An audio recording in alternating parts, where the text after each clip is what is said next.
This is Jack Fletcher, Media Productions, reporting live and direct at Duffield in Derby, sponsored by All Moves UK, Nature Furs, BD Ape, Gym City and LINSCO. And we're with Mr. Ty Mitchell. Ty, how we doing? Alright mate, good, thanks. Are you? Yeah, very well, thanks mate. So, Saturday night, MOTORPOINT Arena, another title won, Ben Croft. It was over pretty quickly, wasn't it? Yeah, a lot quicker than I imagined. I was trying to drag it out. I was trying to make it go a lot. I wanted to get at least 4 or 5 rounds in. But nothing really happened in the first round. It was a bit cagey. I was hitting him with some good jabs to the body. I think it was just a feeling out process. I kind of felt like he was playing possum, so I didn't want to take no risks. I thought he was going to stay in there and I just throw a massive shot, so I didn't want to take no risks. But then towards the end of the second, nothing still happens. I thought I'd just throw a left, kind of spice it, I'll get into it a bit. Threw a left, it just never got up, so that's what it was. Was it a little bit frustrating? Because obviously you was looking to get into a proper fight, and Ben at the press conference he gave it all the talk and said he was going to bring it to you, but on the night that never happened. Must have been frustrating for you. Yeah, it's definitely frustrating. I've been frustrated a lot of these fights. I've been hit once in 4 fights. So it's always frustrating when it's over, because I like to fight. So I want to stand in there, get in there, let's have a fight then. I think he wasn't frustrating, to be fair, Luke Atkins. Even though he only hit me with 1 shot, he kept coming and he had a go. So that wasn't as frustrating, but it was frustrating. I was ill and I didn't box well. So I ended up having a bit of a slugfest. I was weak, I was tired. But I wish I'd have boxed. I wish it'd have been the other way around. I wish I'd have boxed him on that night, and then I'd have boxed Luke the other night, because it'd have been a far better performance. But it is what it is. I think they all think they look and feel like they can see something that they can do, but when they get in there, they can't do it. And it's like that with a lot of the top boxers. They look a lot easier to be in. They look a lot, but I think because I'm a lot lighter than what people are, they think I don't carry the power. I'm just as powerful as I am when I'm 14 stone, if not more powerful, because I'm a lot quicker. So I think when they get in and they feel the speed and the power, they're a bit more wary about it, and they think, yeah, this is not what I thought it was going to be. But even so, you should still go out swinging in my book. That's just the kind of fighter I am, but that's me. Is there anybody in the EBF that you've seen that could potentially cause you, well, not cause you a problem, but give you a good fight? Good question, this. Yeah, no, not really. Me, I don't want to sound big-headed, but I just believe in myself. I just really have confidence in my ability. And in the EBF, I haven't seen no one that I think would win a round. Put it that way. So it just is what it is. I don't know. I'm just trying to. I'm only allowed to do the EBF at the minute, so I'm just trying to keep the ring rust off and just. These are the best people I'm available to box me at the minute, so I can't really do nothing. But it's not. I think it's apparent to see that I'm a level above them. Like, it's a different class. I do. It is what it is. I don't like to, because it sounds like I'm really bigging myself up and I'm arrogant, but it's not even that. It's just I just believe in myself. And you got to think I've boxed since I was 7 years of age. It's not like some of these boxers have come and they've only been boxing a few years. I'm doing this.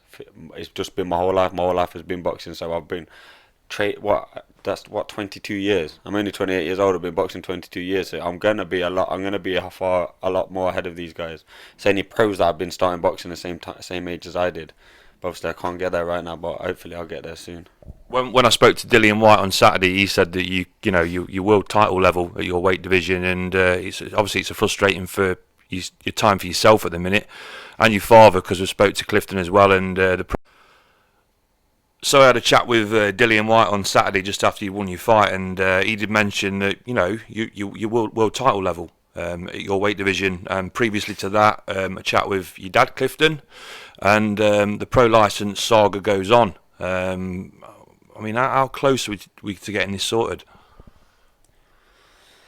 I'm very limited on what I can and can't say legally. So it's a tough one. It's one of them ones where it's literally very close, but a million miles away at the same time. And so it just depends on a few little finer details, and it can make all the difference. So hopefully we'll get it sorted sooner or later, because people have said it. I'm boxing these EBF shows, but someone's gonna get seriously hurt because I'm such a level above. Someone's gonna get hurt bad sometimes, you know what I mean? And I'm not in here to hurt people. It's a boxing match. We should go in and we could fight. But at the same time, as I'm a fighter, so I need to fight, and that's the only way I know how to live my life, is by boxing. So hopefully we get it sorted. But We'll see. I don't know. I mean, as soon as that pro license comes back to you, I mean, you've got enough connections out there in your boxing ability. You know, Frank Warren, you know, Eddie Hearn. The doors are going to open, and you're going to get straight on the centre stage. Yeah, I hope so. I mean, Adam Smith was at the fight, head of Sky Sports, and he came up and he said, listen, he's going to try and see what he could do to help me, because he said, listen, you're wasted. He goes, you should be fighting on pro shows, on big shows. He said that I entertain the crowd, I'm good, this and that, and he goes, you're perfect for what it is to become a boxer on a high level. So that gave me a lot of confidence, and it was nice words. Hopefully, I don't know, it's been one of them things that's been going on for 4 years now, so we'll see. If he sorts itself out, the longest it's going to be is 2 years. Then, after 2 years, I'm back in there no matter what.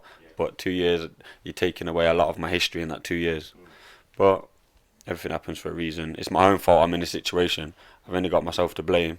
But I just wish I wasn't being punished for a personal or a mistake I made nearly a decade ago. But you just have to keep carrying on, don't you, and striving and just being the best you can be, not let the past dictate your future and the person you are today. Do you know what I mean? It looks like for the interim, you're going about it the right way. So you've got rid of Ben Croft. So next up, Time Fighter.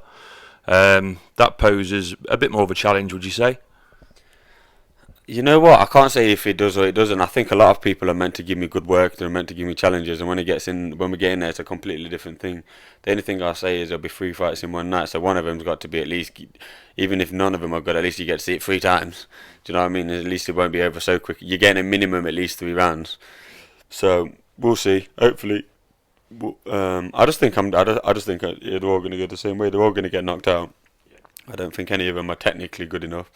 Yeah, you get some people that hit hard. You might get some people that are quick, but you've got to be able to be quick and hit hard to beat me in a boxing match. You know what I mean? If it was about how hard you hit, there'd be world champions all over the place. Do you know what I mean? So yeah, we'll see. I'm looking forward to it. There was a bit of talk on the grapevine that there was a chap called Mickey Bourne who could pose you a serious threat. Apparently, he's got quite a hard bang on him, and he's at top level and unlicensed. Does he have a harder punch than Dillian White? Does he have a harder punch than the Furies? Does he have a harder punch than Tony Bellew? I sparred him more. They all punch hard. Like I said, you've got to be able to punch hard you've got to be able to do more than punch hard than to beat me in a boxing match. He's a guy that I've boxed and I've sparred, sorry, and I give him such a absolutely outclassed him, punched him pillar to post, and he's beat Mickey Bourne. So I don't think Mickey Bourne's no threat. I don't think none of them are a threat to me, to be honest. So after the Time Fighter, I mean, you got any more plans with the EBF? What's sort of your future plans over the next 12 months?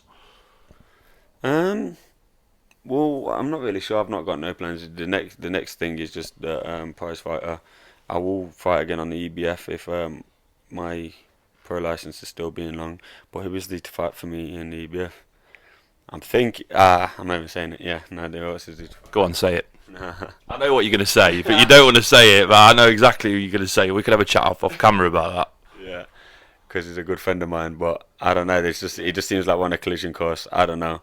I just feel like there's no one else for him to fight, and there's no one else for me to fight. But I'll tell you what, that would make a good fight, though.